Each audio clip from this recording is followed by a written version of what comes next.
Here I have XIAOMI Mi 9 SE, and today I'm going to show you how to speed up this device. So if you noticed that lately your device works slowly, like its performance dropped lower, what you can do about it to fix all these issues: you have the pre-installed application on your device, which is called Security.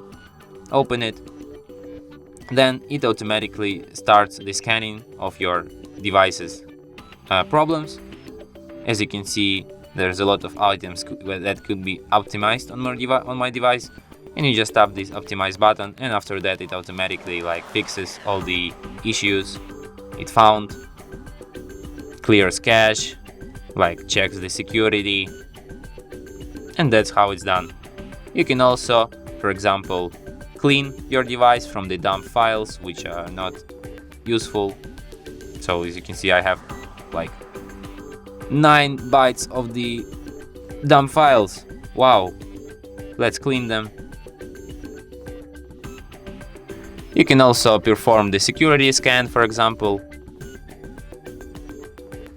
It will if you have some issues or bugs or even viruses, it will detect them and fix them, and after that they won't bother your device anymore. And that's it. Thanks for watching. If you find this tutorial useful, don't forget to hit that like button and subscribe to our channel.